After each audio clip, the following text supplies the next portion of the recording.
All right, chat. I think we're live. I think we're live. I think we're live. I think we're live. Yep, you can hear myself. We are definitely live. Let me go ahead and pin the post and get with the times, shall we? Wait, I don't see it on X yet. Huh. That's interesting. Just so you know, Chris, it didn't post it to X. Like I'm live on X, but it's not posted.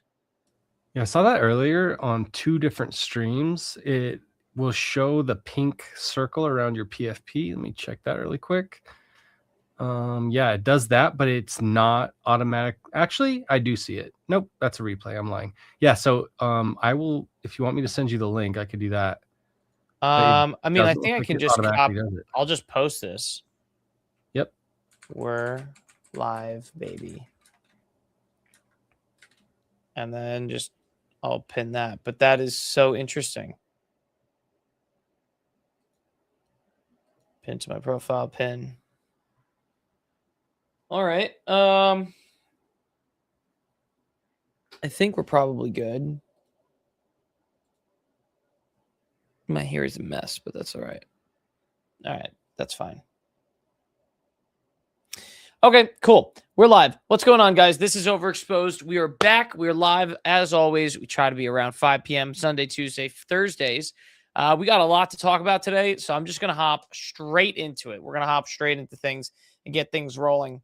And then we'll keep things cooking. It'll be absolutely sauced up. Life will be fantastic. Oh, wait. I have a bunch of notifications. I wonder what about. Let me know when you're ready to go, Chris. Just send it. Okay, perfect. All right. In the big 2026, we are having air-to-air gun kills with like a Ukrainian F-16 shot down a Russian Shahid Jones, whatever. In the big 2026, we are finally having more air-to-air gun kills. An F-16 from Ukraine used its front-mounted cannon to shoot down a Russian Shahid drone at close range. What year is it? 2026? More like 1946. Actually, no, the war was over by 1945, so definitely not. 1942. There we go. Now we're on to something.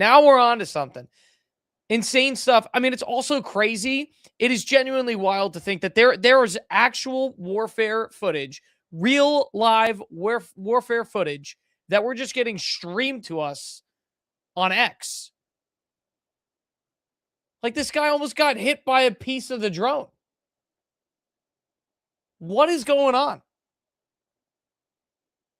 In the big 2026, we are being fed actual war videos.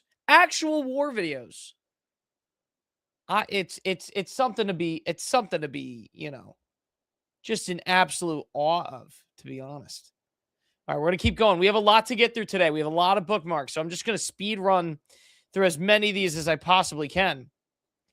And my voice is out. What is this?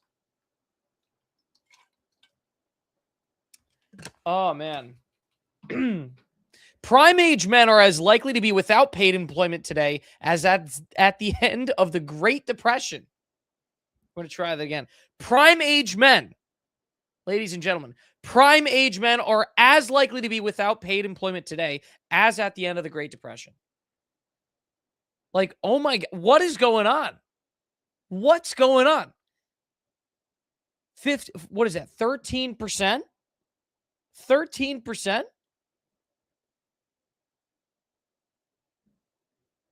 Oh, okay. I thought I just got like a very bad email. I did not. 13% of, wait, what's the percent? Prime age men. So this is 25 to 54-year-old men. Let's see. 13% of 25 to 50-year-old men are just out of work. Doing nothing. I mean, I don't, maybe it's like unemployment maxing. Is that what we're doing? Are we unemployment maxing? Is that the strat? Are we trying to It's so tough. It's so tough to explain. I mean, maybe there's well, no, I don't want to say that. It's hard for me to come to like a strong opinion on this because on one hand, it's a good thing. I guess it's a good thing that we as a society are capable of supporting unemployed guys because like maybe society has developed enough that we can support that, but at the same time, we don't want prime age men without work. Especially men are driven by like a desire, at least by and large, by this desire to do something and to be useful to society. So to see that the percentage of prime age men not in work is this high is a little concerning. It is a little concerning. Shout out to the boys, shout out to the guys. Let's get them back and working. Let's get them jobs. Let's get things rolling.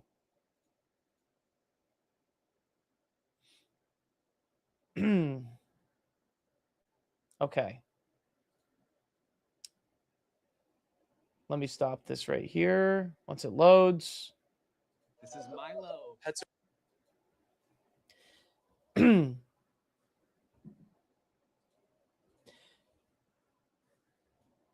This is Milo. Pets are family. My buttons are not working. But every year, Whatever. 10 million go missing. And the way we look Wait, for them. I even said, holy crap, dude. I'm actually going to crash out. Ring may have had the worst Super Bowl ad, and not because the ad was bad, but because the ad was terrifying. The Ring Super Bowl ad was terrifying. The reason why, how do I explain this? Ring Super Bowl ad is, oh my God, dude. You guys got to see this. You guys got to see this. Mom, every Tuesday at 5 o'clock, I'm on stream. Okay? I love you. Talk to you. Bye. That was awesome.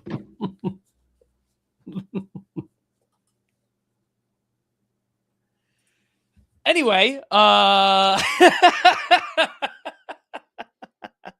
it's like, God. And then she, what's funny? And then afterwards, she'll be like, why didn't you tell me you were streaming? I was like, I told you every single time that I've been streaming every Tuesday at 5 o'clock. All right.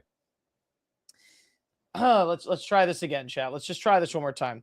Ring had the worst Super Bowl ad, and it's not because the ad was bad, but because it was terrifying. Ring showed, we could find your dog for you. We could find your dog using Ring, right? Like those doorbells with the cameras in them. We're using Search Party, and we connect the rings together so we could see your dog, and using AI, we could recognize, your dog's only 3 blocks down. And everyone's like, wait a minute. This isn't about dogs. This ad is not about dogs. This is about interconnecting all of the Ring cameras and introducing facial recognition so that we can have a global surveillance network of Ring cameras. This is not about dogs. This ad, look, guys, dogs, you could put chips in them for like what, 30, 50 bucks? And you'll find your lost dog. Like this is not solving the lost dog problem. The lost dog problem is mostly like handled for the most part. What is not handled is a global surveillance system built out of Ring cameras that's watching everyone's faces all the time. And that was the Super Bowl ad. That they tried to like ship this idea to us through a Super Bowl ad. Like, it'll be cute. It'll be cute if we just tell people that we're scanning all of their faces and throwing it. Like, if you just show up to someone's door that has a Ring camera, your face has been scanned. And it's been thrown into a global database where we're cross-comparing it to everyone else's faces, and we're trying to find out where you are at all times. Ring, by the way, like, what the hell is that? What is that? Maybe one of the worst ads ever. Like, this is as what, Orwellian? Big Brother, like this is the Big Brother ad of the Super Bowl. There were a lot of Big Brother ads, by the way, throughout the Super Bowl. This was the one that was definitely the most, oh my gosh, what am I looking at here? And if you don't believe me, I'm going to fast forward a bit here.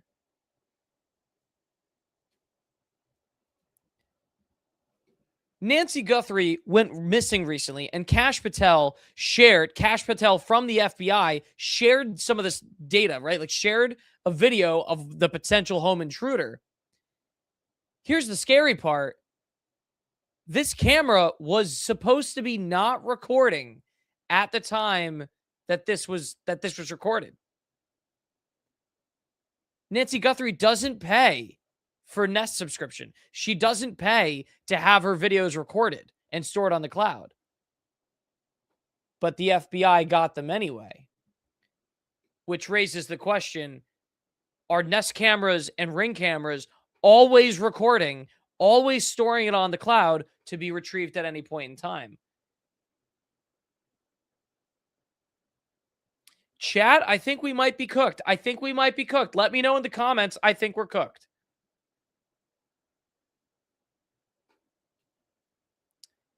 Maybe the worst information that we've ever seen come out. Like, I want to rage bait this because it's actually insane. Maybe the worst information we've ever seen come out on a Super Bowl ad and from the FBI in a span of 2 days just dropped on the internet. And that might be the opener to the Clippers. If you want to try that, you know? Like this is actually insane. All right, well, let's head back down. But that's crazy. Guys, like I get it, right? Like the idea in a perfect world, it makes a lot of sense, right? Like it's a good way of making sure that we know where everyone is. We know where the threat actors are. When someone runs from a crime, like we know where they are. I get it. Like I get the idea. But also, oh my God.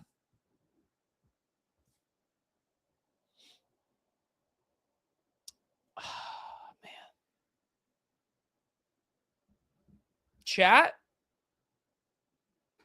Jesus Christ. Keep going. I don't really have anything that interesting to say on this part. No.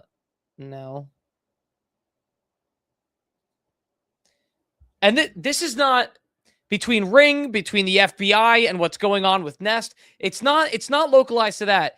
They want to scan your faces. Like they just want scans of your faces. And if you don't believe me, Discord announced that they were beginning a phased global rollout to new and existing users in early March. Users may be required to engage in an age verification process.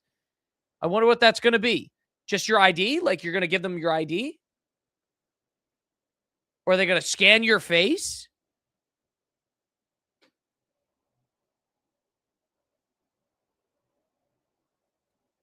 Man, I don't know about this one, chat. I really don't know about this. It's like, if you look across the world, like if you look at all the businesses, they are just taking away ability to stay anonymous. Every single company, it's like there's this seemingly extreme push to just remove anonymity. And I don't know if that's a good thing. The global surveillance state used to be a little bit, like this schizo idea. No, like it's definitely starting. It's definitely happening. Yikes, chat. Big yikes. All right, let's keep things rolling.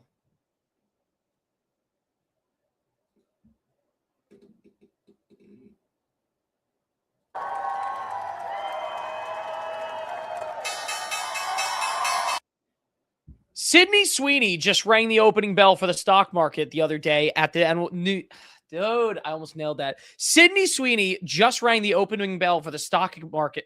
I'm going to kill myself.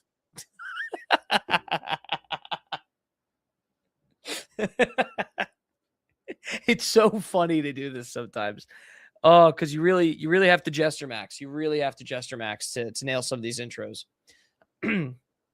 Sydney Sweeney just rang the opening bell for the U.S. stock market today it wasn't today, though. That's the problem. Oh, my God. I'm going to have an aneurysm. One more chime for the rafters. Sydney Sweeney just rang the opening bell for the U.S. stock market the other day at the New York Stock Exchange. And if you have any questions as to like, why is Sydney Sweeney ringing the opening bell? It's because her in the jeans ad, right? Like when Sydney Sweeney showed off, she was looking attractive. in the American Eagle jeans ad, it absolutely ballooned the stock price. Completely sent it out, like skyrocketed. Maybe, like, is this the strat? Is this the strat? If you run a public company, just hire Sydney Sweeney or whoever's the most famous and attractive actress of the day. Just throw her in attractive clothes and have her advertise for you. And that's it. Like, that's all it took, by the way. That's all it took to send the stock. Sydney Sweeney, that was it. There was no, like, serious catalyst. There was no massive fundamental change in the business. It was just like, dang, that is a hot advertisement. And people bought the hell out of that stock, and now she's ringing the opening bell for the New York Stock Exchange. Like, what a timeline. What a timeline, chat. What a world we live in today. You can send stock prices by just running ads with attractive women. Can't hate that much, to be honest.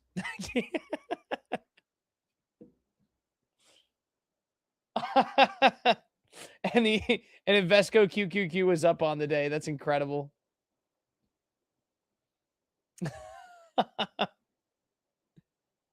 Wow. Oh my goodness. It was up 100% since they launched the ad campaign. 100%. Yeah, no wonder she's on there. She doubled the share value. Sydney Sweeney doubled the American Eagle stock share price. Oh my goodness. Well, there's your answer, chat. Like, that's why. What else? Chat, let me know. What else should Sydney Sweeney advertise? What else should she wear? What other commercials? That's insane. That's insane. Oh, doesn't she have she has her own lingerie brand, doesn't she? I wonder when that's going to go public. All right. What else we got? I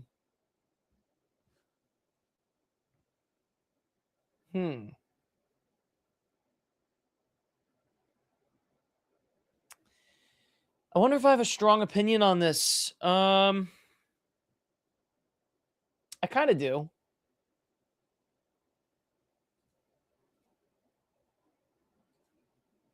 Let's see. What's the best way to frame this? 1 second. 1 second, chat. Oh, there we go. There we go. Jamie Dimon, I believe he's the CEO. He is the CEO, right? I think. Let me make sure. Jamie Dimon. Also, guys, if you guys are watching live, please let me know. I'd love to see you. Love to see you guys in the chat and talk to you guys. I am checking the comments, so don't you guys worry. Don't you worry your pretty little faces. Don't you worry. Don't you worry. Well, no.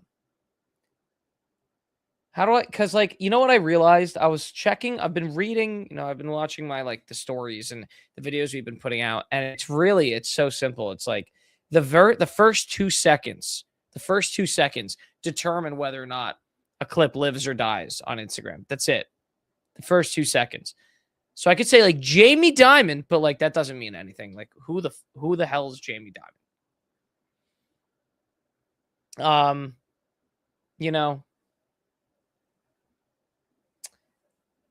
So I have to, like, figure out, like, what's the best way. I'm bringing you through the mind of a clip farmer.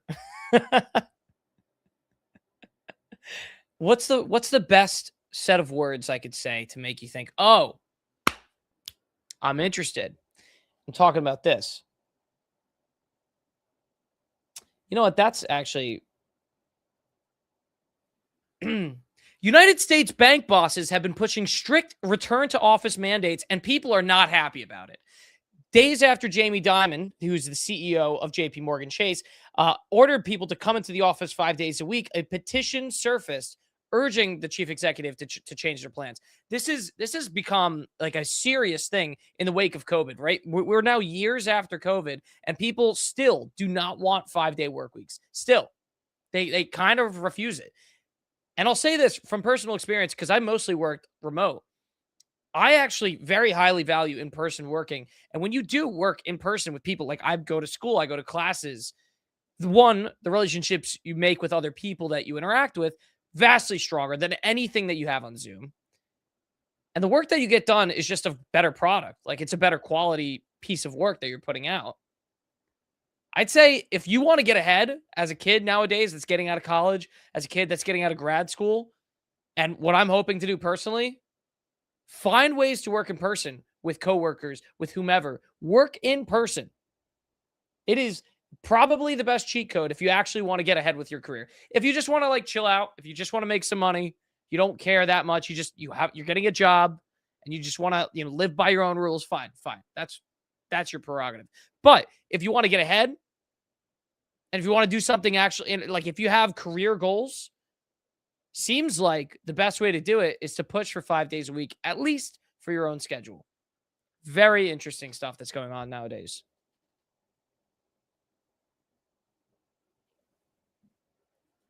Let's see.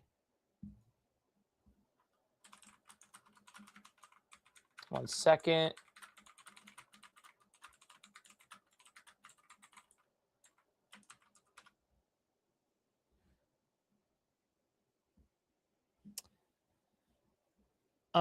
Oh yeah, this was actually crazy. This was insane. All right, hold on. I'll say this for any of the Clippers, when you guys make this video, you're gonna have to clip. This is crazy, and we have to at least try this. Okay, they're like doing real heists. They're doing real GTA 5 heists in the real world, and you have to start with that bomb. All right. They're doing real GTA 5, GTA 6 heists in the real world. In Italy, they are blowing up armed cars, blowing up armored cars in the highway to steal money out of the back of it. This is like the short list of coolest robberies, coolest crimes of the 2020s. This starts at the top. Number 1 on the coolest crimes of the 2020s is this. They're blowing up armed vans like it's GTA 6. That's Trevor right there. I mean, maybe a little bit convert. But what is going on?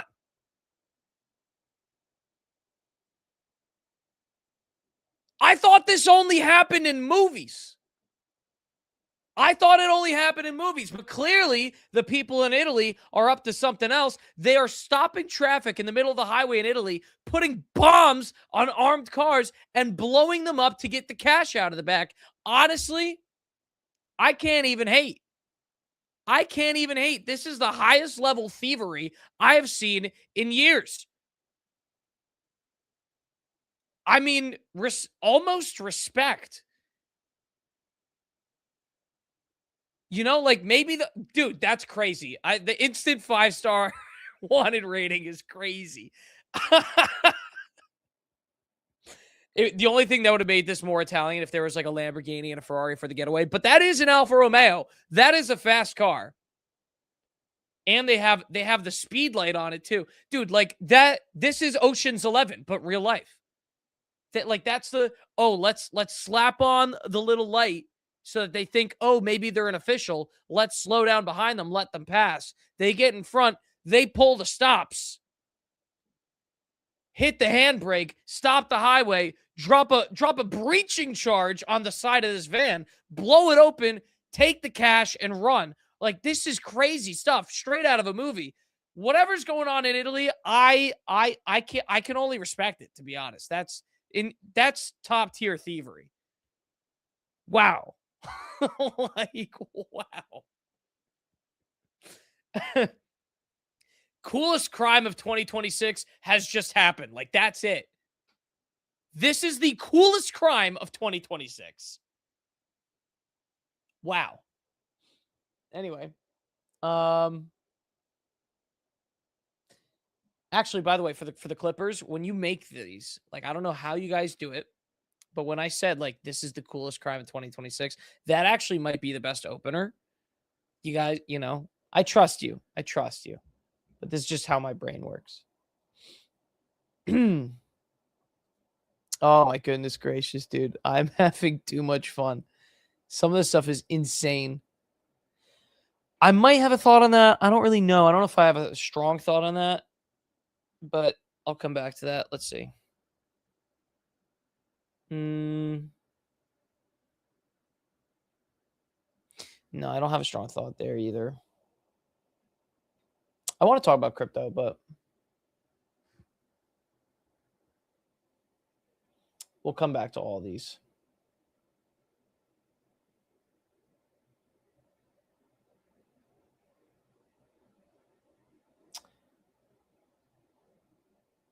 I might talk about this.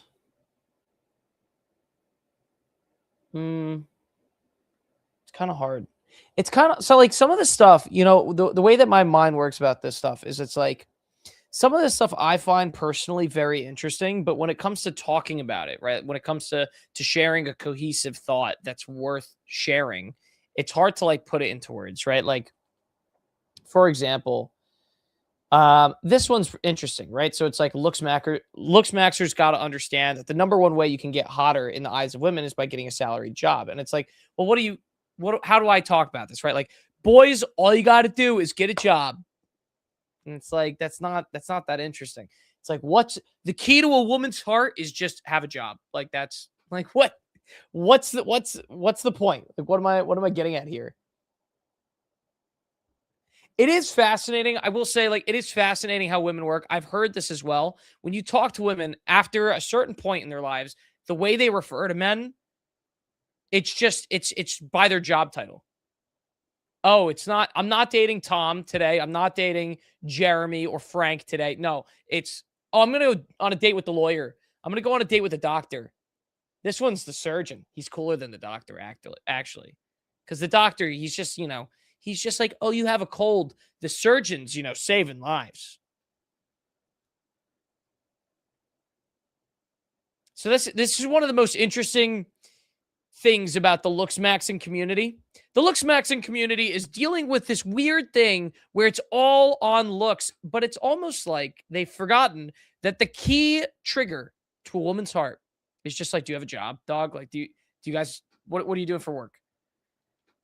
I mean, in fairness, right? Like, if you are the ASU frat leader and you are frame mogging clavicular, maybe you've got something going for you, right? But what is the ASU frat leader who frame mogged clavicular going to be doing in 5 years? Is he going to be frame mogging the other financial accountants at Deloitte to the tune of multiple six figures a year? Or not? Or is the ASU frat leader going to be frame mogging sanitation workers in Tucson? That is the question, lads. That is the question. What is the ASU frat leader going to mog in 10 years? Consider this. When you are munting and Chad fishing and considering your own SMV, what is your gainful employment going to look like in a year? Dude, like, this is so cooked. It's just like, what is this discussion? I can't. That's like what I'm saying. Like, how do I talk about that in a way that's at all interesting outside of the post? It's like, what is the interesting content? Oh, geez, bro. Jeez.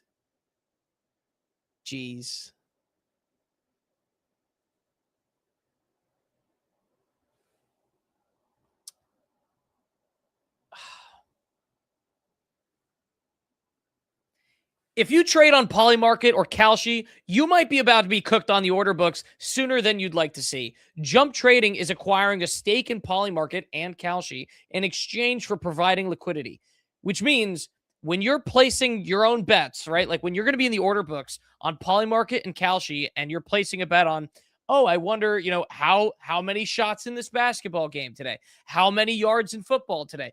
The other side of your trade is going to be a market maker called Jump. And if you don't know about Jump, they are brutal in the order books. Absolutely fire.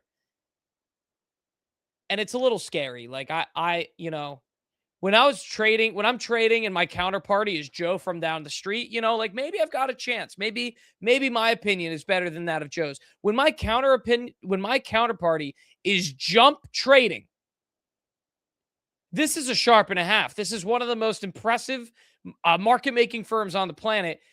And I might be cooked. Like I might be out of all of my money. So if you're trading on Polymarket or Kalshi in the foreseeable future, expect to get rinsed. Expect to get absolutely taken out for lunch by some of these market makers as they come online. Holy crap, we might be in for a doomsday scenario here, boys. Your little bet on let's see. Your little bet on Justin Herbert is not going to go far. Not going to go far. If Jump's on the other side of that, they've got 30,000 statisticians that are just trying to figure out how is Brian wrong, and they will make sure that you were wrong. Like, dude, this is a little scary. Let's keep going.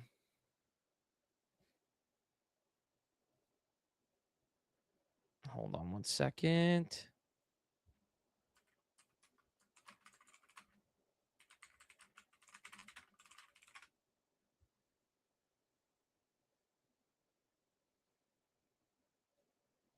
Let's see. Yeah, do I have an opinion on this? I mean, Ferrari's making an electric vehicle.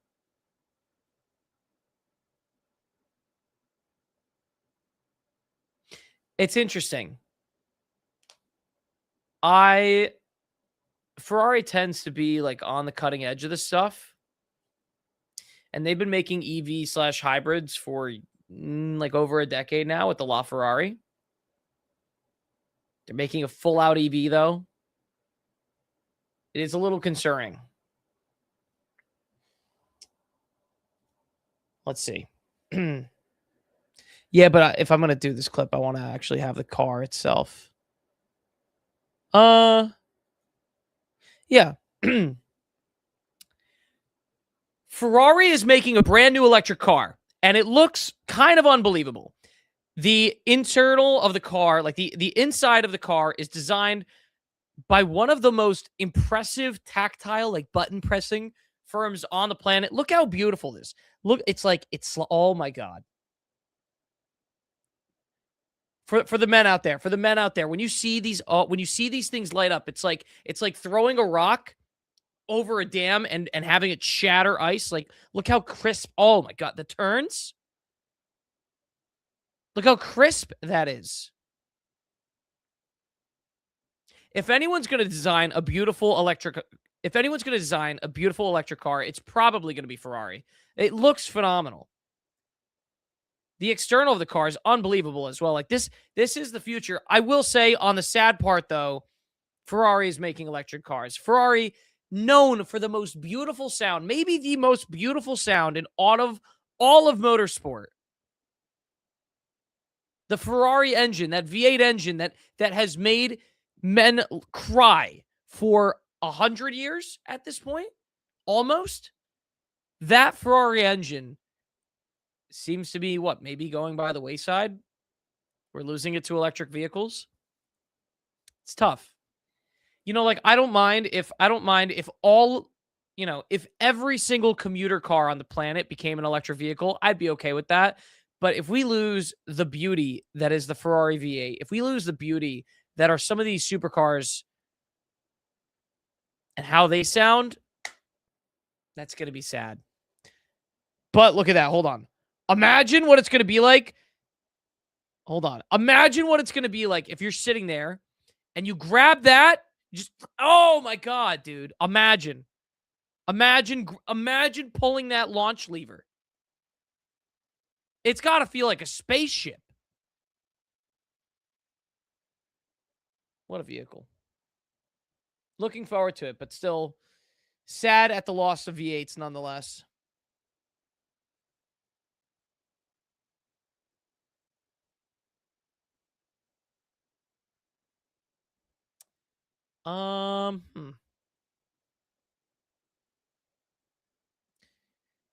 New York City power ranking on neighborhoods. No, I don't like that.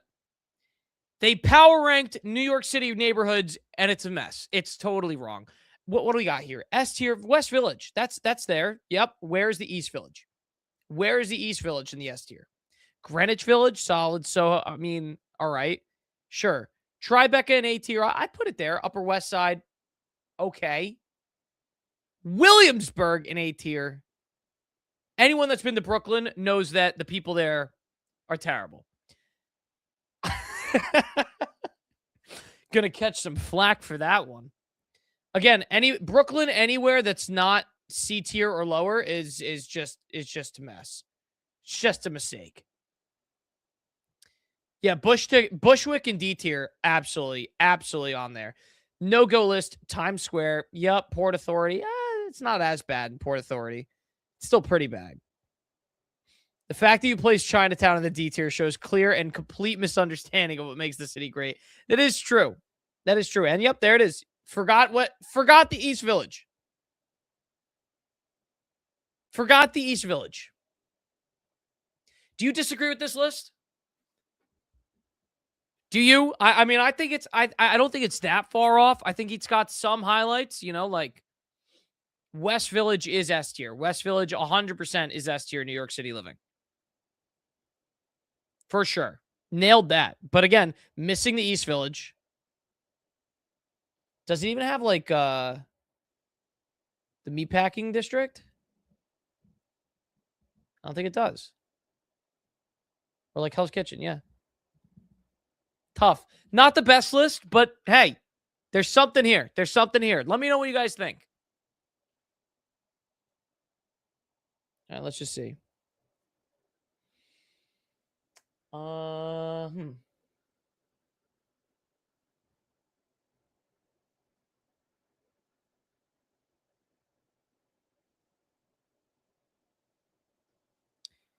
Mr. Beast bought a bank, and here's why you should be concerned. See, I could just start with everything like that. Here's the headline, and here's why you should be concerned. That's actually not the worst thing ever. It's not the worst idea.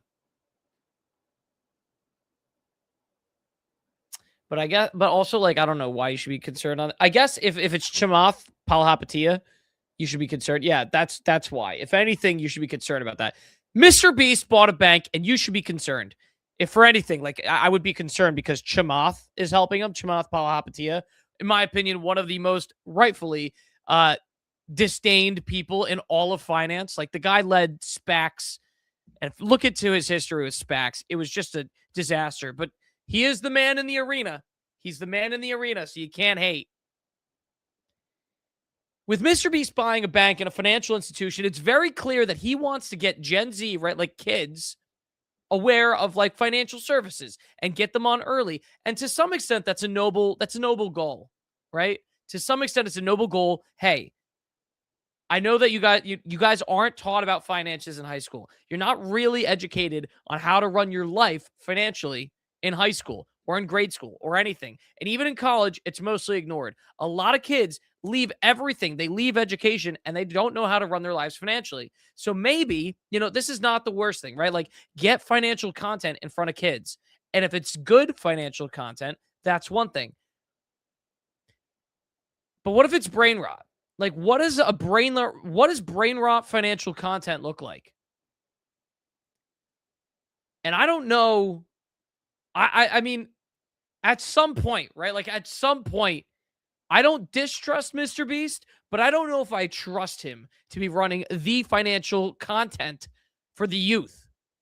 The number one content creator in the world wants to make financial content to get kids to put money in his institution. Can't say that I'm thrilled. Is it a good idea? Maybe. Maybe there's actually something here. Maybe he can teach kids how to actually save their money. Maybe he could teach kids, here's how you should deploy your money over the course of the next 10, 15 years so that you're doing so wisely and you set yourself up for success. Maybe. On the other hand, Today we're going to put $1 million in the circle, and the first person to deposit their life savings into my bank gets the $1 million. And it's just like, I don't know. I get a little concerned. I get a little concerned when I see influencers start becoming huge financial guides. Oh my God, I'm talking about crypto. Oh my God, I'm talking about myself. It sounds great. Sounds great for sure. For sure. But in all seriousness, Chamath being involved in this does actually give me the proverbial ick, because there are few financial voices that I trust less than Chamath Palihapitiya. There are few people that will show you something with a straight face for years just to turn around months later and say, yeah, it was never that great. There are few people on the planet that will do so with as vigor and as gusto as this guy, Chamath. Not a huge fan. Not a huge fan. I mean, like, if it was just Mr. Beast buying it, I'd be like, all right, sure, I'll let him. Let's let him cook. But with Chamath involved, I'm a little sus. I am not a little. I am sus. Period.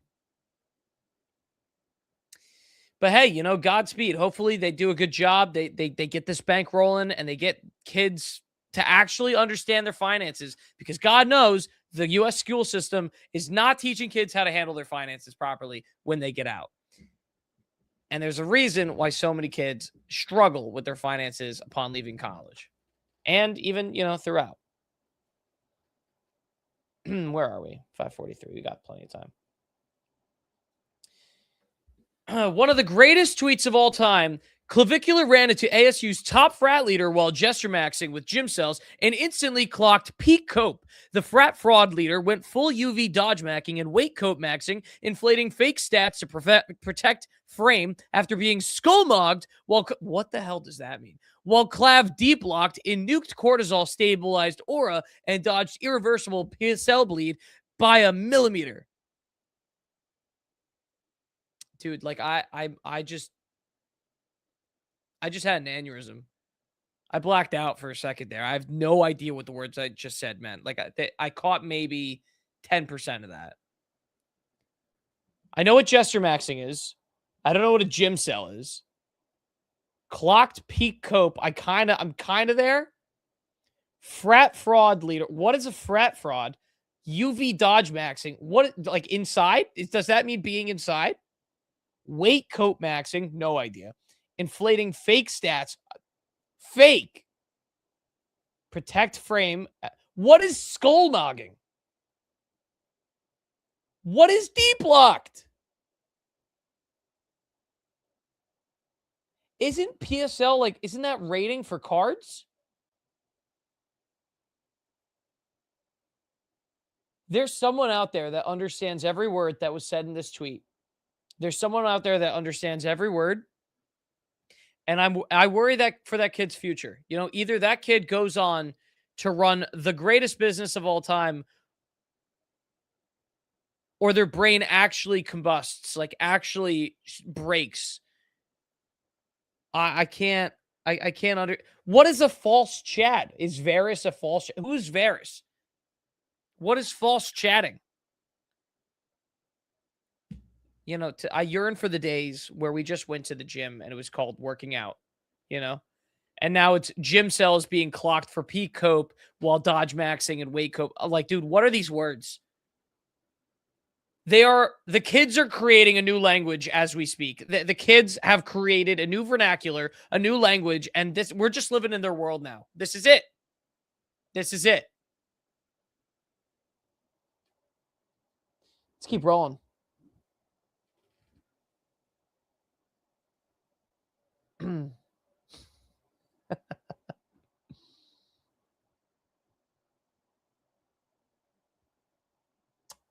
Kind of want to talk about that.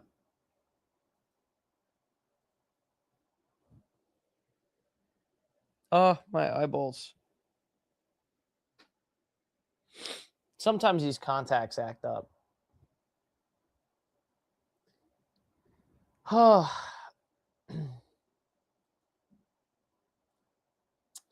Yeah. Women just hate seeing a man have a hobby. Oh man. Let's see. Like, how do I open this one? Let's just say like young men are cooked, right? Like, how do you open this? Young men are deep fried, right? Like, oh man, that's so funny. That's so funny. But this is a good point, you know? Like, men might be kind of cooked. Men might be kind of cooked as like the ads that are advertised to us are they're kind of damning, you know? Let's see. I'm thinking about it. I'm thinking about how to start this one off.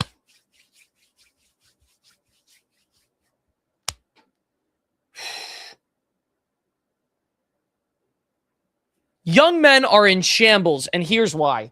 If you look at some of the stuff, right, like Robinhood, Polymarket, Coinbase, DraftKings, FanDuel, Betfair, you're looking at all these gambling apps and crypto trading apps.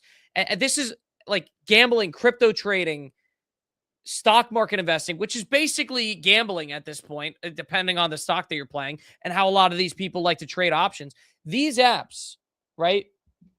These apps are a red signal. These apps are alarm bells for young men. I totally agree with her. We're talking about millions of young men across the United States and abroad being subjected to all these apps, which you'd think like, oh, maybe young kids, maybe young guys are going to develop good, healthy, relationships with their finances and set themselves up for success. But then you look at these apps and it's like, these three are supposed to be financial bastions, right? They're supposed to be solid financial bastions. Robinhood, supposed to democratize finances. Polymarket, supposed to be the arbiter of truth. Coinbase, supposed to be access to the future of technology markets. But really, Robinhood is like options hell. Polymarket is just becoming sports gambling 2.0. DraftKings, sports gambling. Coinbase, crypto gambling. Like, we're talking about the savings of young men across the country are just being wiped out. Wiped out. And it's concerning. Not to mention, we're getting brain rot fed now. With Mr. Beast buying a bank, you could expect to see financial content to go up and to the right. Like, financial content is just going to be produced out the wazoo. And to be honest, even if the lead guy is solid, like let's say Mr. Beast nails this, the amount of grifters that know nothing about what they're going to talk about and are going to post tons and tons of content online about stuff that will actually screw over the lives of young men and their financial lives. I mean, what can you do? Just like, you could just pray for the best. Like that, I'm genuinely concerned for the lives of our future young men as we enter the world, whatever this is. Like, Mr. Beast runs a banking app,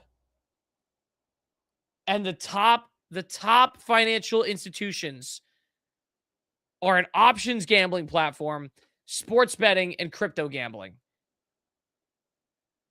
Oh, by the way, all of which are run by AI. Like, all of which are run by black box AI systems that no one understands how they actually work.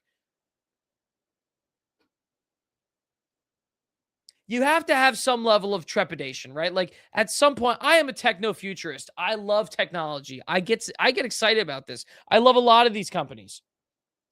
But when all of them are dominating as hard as they are, and a lot of guys have no self-control over this stuff, because gambling is addictive for a reason, right? Like, it taps into a part of our psyche as humans that's invasive, right? You have to be a little bit concerned. You have to be a little bit concerned about the lives of future men of this country and abroad, like of America, of the world, truly.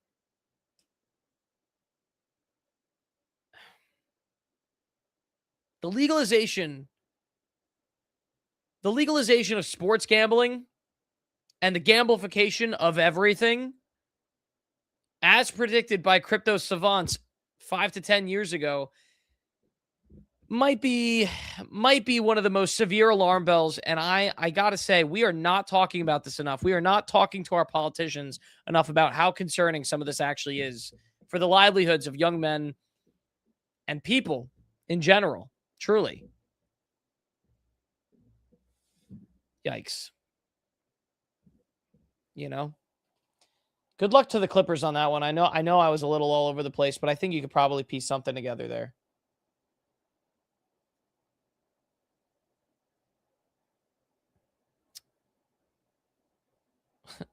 That's funny.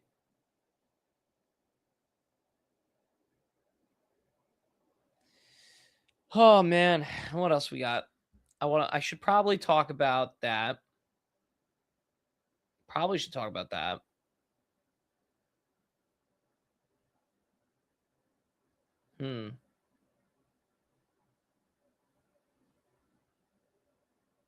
Wow, there's actually a lot of stuff here to get through.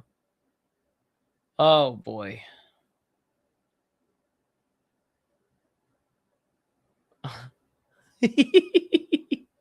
Sorry, that's hilarious. Oh. Let me make sure I get through this one.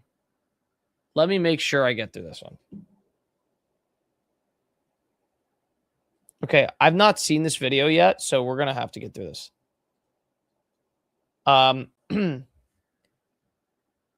One of the greatest post-race interviews just happened at the Olympics, and you have to hear what's like, this is crazy. Norwegian biathlete Sturla Holm Legreid, whatever, threw a Hail Mary and asked for his girlfriend, whom he was unfaithful to take him back. He wants his girlfriend back after he cheated on her. Sturla Holm Legreid, gratulerer så mye med What is that name? Oh, wait. OL-bronse. Hvordan har du det? What, by the way, what is the Norwegian language? Can we just run that back? Can we run that back? Sturla Holm Legreid, gratulerer så mye med OL-bronse. Hvordan har du det? What is the Norwegian language? Are you guys catching that? Like, what is that language?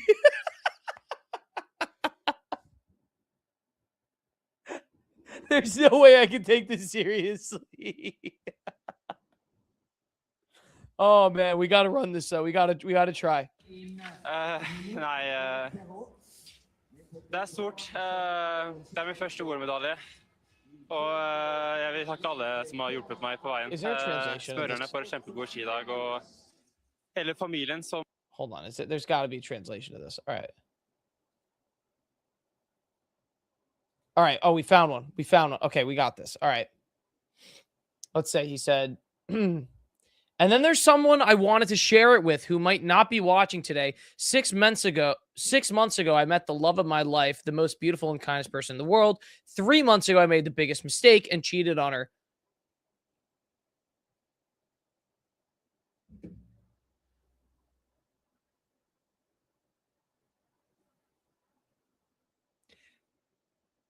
Did he win gold? Did he win? He won bronze? I told her a week ago, then it ended. So he broke up with it. He broke up with his girlfriend 1 week before the Olympics because he cheated on her. And I hope that committing social end self might show how much I love her.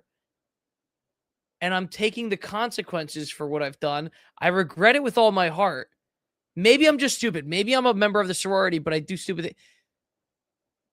Oh my gosh. This Olympic athlete cheated on his girlfriend, and then after winning bronze, he broke it to the world that, hey, I cheated to my girlfriend in the post-interview. Like in the post-win interview, he broke it to the world, and he's hoping she takes him back. Ladies of the chat, if your ex who cheated on you went on TV and said, I cheated on her, I hope she takes me back. Are you going for it? This is definitely going in this is definitely going in the Olympics Hall of Fame. You win bronze, and then you announce to the planet, that you cheated on your girlfriend and you want her back.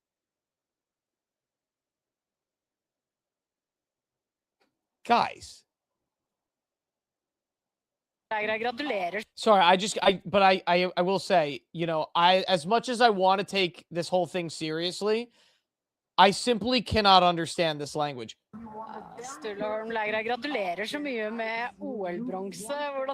Like, what is that, dude? What are these words? Blah, blah, blah. Like, what is that what Norwegian sounds like? Like, leedle, leedle, lee? Like, whoa, what is that?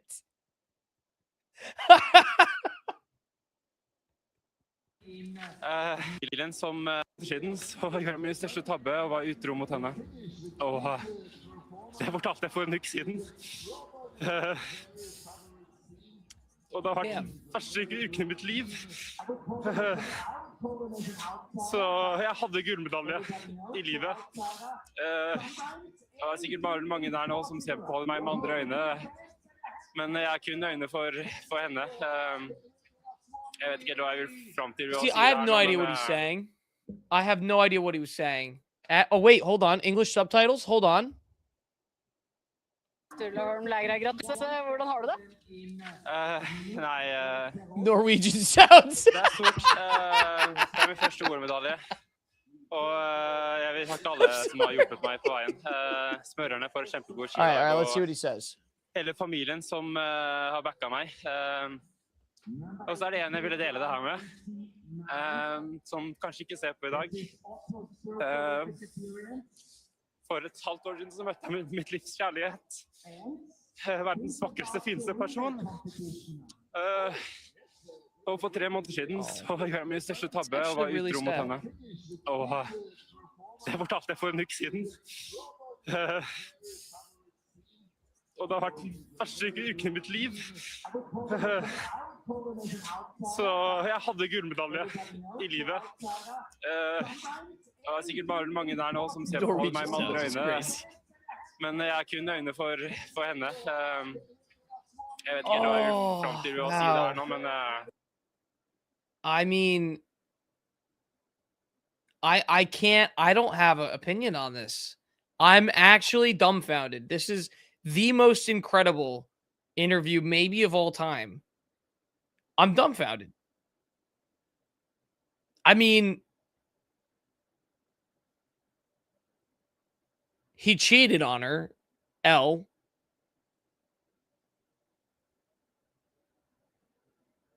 But if there was ever a way to come back,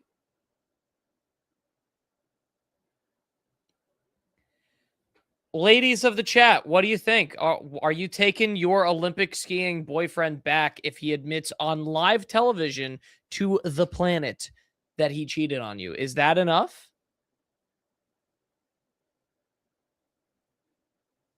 Wow. Wow. Also, the Norwegian sound, like even Factory Doge was like Norwegian sounds. Unbelievable. Unbelievable. Holy crap. Oh my God. What a moment.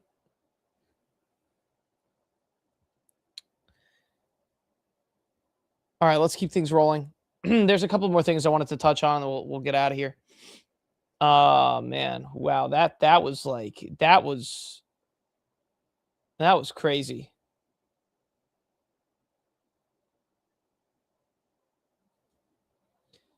All right.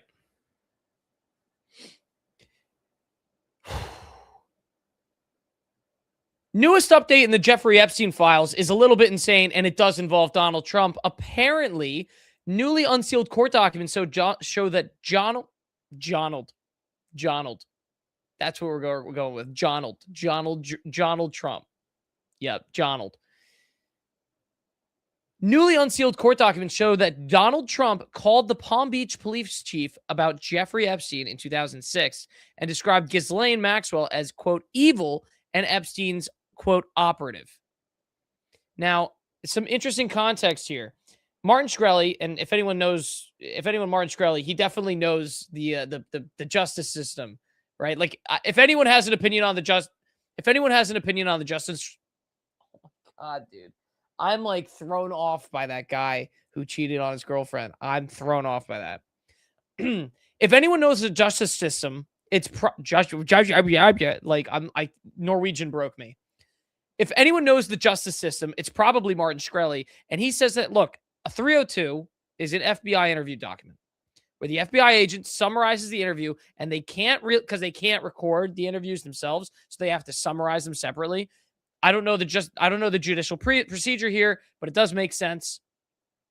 So if they're writing down their notes accurately at the time and saying that Donald Trump was trying to get Epstein, I don't know, outed in 2006, that is kind of maybe exonerating for Trump. The fact that this hasn't been brought up, the fact that we're not talking about this more is very interesting. I don't have a strong opinion on this, but it seems like every other day there's a new, actually pretty remarkable thing to come out of the Epstein files. And also for the fact that the FBI came to the conclusion that there was no wrongdoing. That none of this, like, there's no underage children, none of that. That's what the FBI came to the conclusion of. How they came to that conclusion, I don't know. You tell me, Cash, Mr. Patel, how was that conclusion came to? I don't have a strong opinion on this. It's just like, that is a notable update.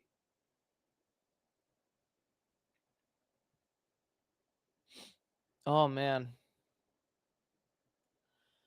Holy crap, dudes. That, I was thrown off by that. I really was thrown off by that.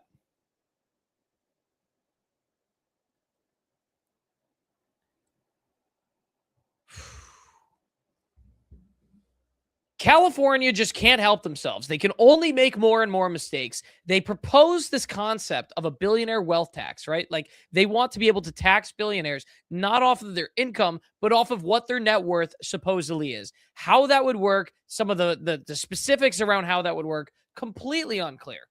Completely unclear. But in response to this even being an idea that's mentioned in the minds of the California I do my best, I do my best to speak, but I think my brain works at such unbelievably fast speeds, truly light speed work that I can't, my mouth doesn't keep up. That's it. That's the problem. My brain is just so fast, so full of thought. For sure. Anyway. The California legislature is considering taxing billionaires to the tune of, like, who knows? How do I say this? The California legislature is considering taxing billionaires based off their net worth. How exactly that'll work? No one really knows. But in response to this, billionaires across California have been leaving California in droves. Mark Zuckerberg, right, famous out of Silicon Valley, is buying a waterfront mansion in Miami. Guess what Miami doesn't have? The taxes that'll scare off billionaires. Miami might become a new Silicon Valley. Miami might become a new tech capital. Like, genuinely might be the case. If people are going to be scared out of New York City and out of California, out of taxes, which it's been starting to happen, Miami might actually become the new hub for for tech leaders across the country. Which, I mean, I don't know if Mark Zuckerberg is ready for space and Club 11. Like, I don't know if he's ready for the Miami club scene, which is a little intense, to say the least. But they're all buying mansions in Miami. It's a beautiful mansion. It really is a spectacular mansion. Good luck to Mark. I hope he enjoys his time there. his 6 months and a day out of the year, or whatever it is that you need to spend there to have a residence in Miami and not in California. But the California billionaire wealth tax isn't generating money from billionaires. It's just scared all of them out of the state. They're all leaving. There's no way that this was the intended outcome. There is no way that the intended outcome of the billionaire wealth tax was to just make them leave. It's like, in school, I have a politics degree. One of the most important parts of a politics degree is game theory. Thinking, if I make X decision, what is Y outcome? Y outcome here was obviously the billionaires are going to leave if we tax them based off their net worth, which is a net loss compared to them being here and not getting taxed. We'd rather them here because at least we're getting some taxes and at least they have some incentive to pay for the area to just be nicer because they live here. But the California billionaire wealth tax is just sending them away. It's just sending the billionaires away. And there's no way that was the idea. There was no way that's the goal. Tough look. Tough look for California.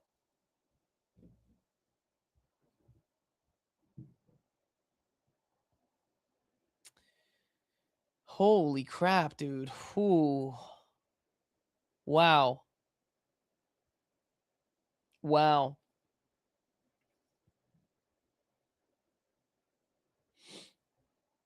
Oh, man, dude. I'm actually thrown off by that. That's crazy. Let's see what else. Yeah, this is tough. But I don't know if it's worth commenting on because it'll probably get shadow banned. So we'll keep going. We'll keep going. Oh, boy.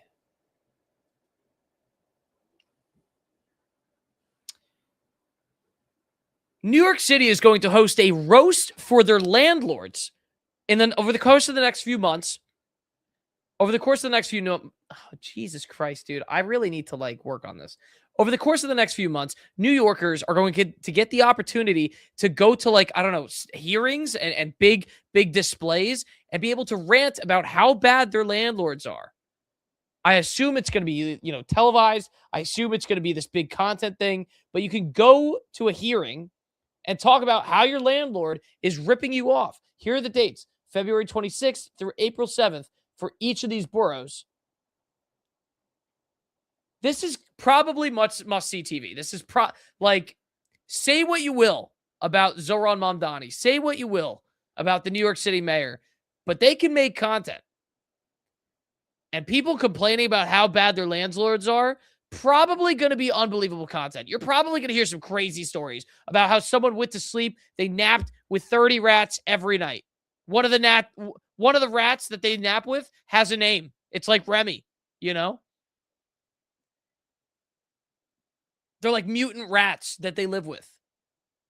I expect some crazy stories. This is going to be must-see TV. When the New Yorkers start ranting about how bad their landlords are, some of the stuff that's going to come out, I bet someone is living, on a bed that is made out of barbed wire.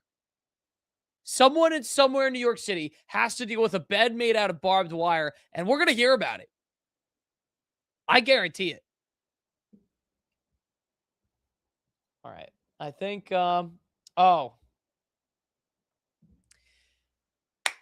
the crime is legal crowd loses again. John Caroni, CEO of SafeMoon, got 8 years. 8 years of prison time. A lot of people have been saying crime is legal. Crime is legal. The CFTC only has one enforcement lawyer or whatever, like a bunch of garbage. Crime is not legal, ladies and gentlemen. It is not legal. And people that deserve to go to jail are finally starting to go to jail. SafeMoon was literally $1 billion fraud. And you know what? It's about time. It is about time that we start seeing some actual consequences. Consequences in crypto. Who would have thought? Who would have thought? When you watch the Coinbase ad and you're like, why does everyone hate the Coinbase ad? It's because we're riddled with criminals. The industry is riddled with criminals that don't go to jail for a myriad of crimes. Finally, consequences for your actions. Crypto fraudsters are going to jail, finally. That's your opening hook on that. Finally. You know, that's the problem. That's the problem with crypto. The reason why so many people across the United States are like, this is the worst industry ever, is because everyone who gets involved tends to commit some kind of insane fraud, some kind of wild crime. Name your favorite guys. Dave Portnoy. Who else? Haley Welch, the Hawk Tuah girl. There's a crime left, right, and center. Name your favorite celebrity. They've probably gone to crypto, launched some kind of scam, and then pretended it didn't happen. So it's unsurprising to see so many people say, oh, you know, crime is legal. Crime is legal. I hate crypto because it's all just crime. We finally are getting consequences for your actions. Finally. SafeMoon CEO gets 8 years in prison. Who would have thunk it?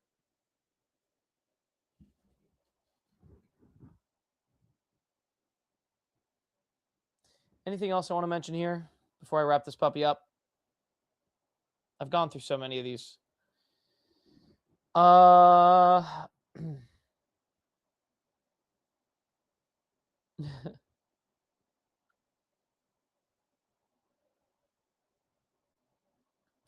just don't have an opinion on that.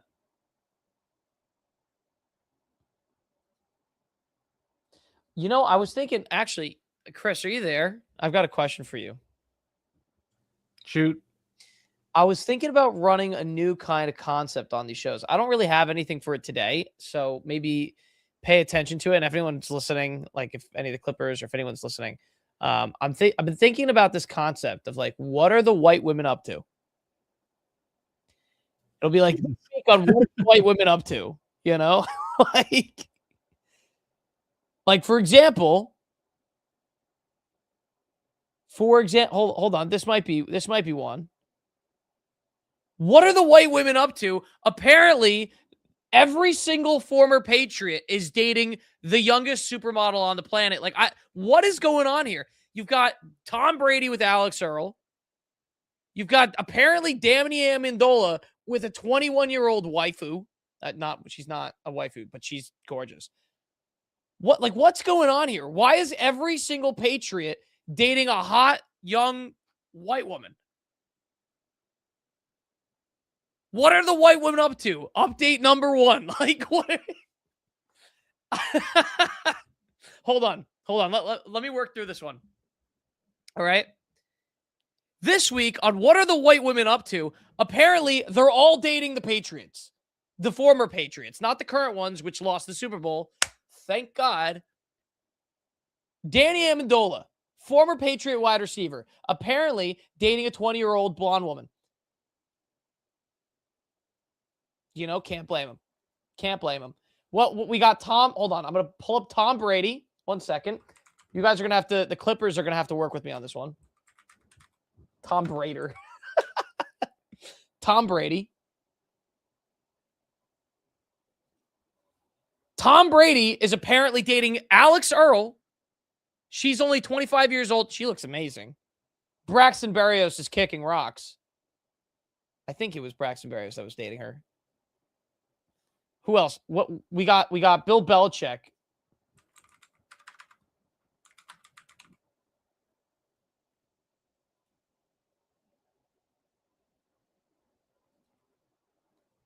And Bill Belichick's girlfriend, who's, I don't know, 50 years younger than Bill Belichick, is wearing t-shirts that are calling out Robert Kraft for his involvement in a pretty tough massage situation. Sometimes when you go to a massage parlor, not just a massage, calling them out here. Like the former Patriots are all dating beautiful, beautiful women. What are the white women up to? Apparently just dating the Patriots. The 2015 Patriots are just cooking, I guess. I don't know what's going on here. See, like, what do you think about that, Chris? Do you think that's a segment? Do you think that works? Be honest with me. The data will speak for itself, sir. We will see. Do you like the concept? I think you can run it pretty easily enough. So we got something there. We'll chop it up and see what the internet thinks. Oh boy. Oh boy. Wow. Anyway, I think we'll just call it there. I don't know what else I've got to say. So we'll call this one. Guys, thank you for tuning in. We'll be back on Thursday. You know the deal. And thanks for listening. Thanks for watching. We'll talk to you later. Peace.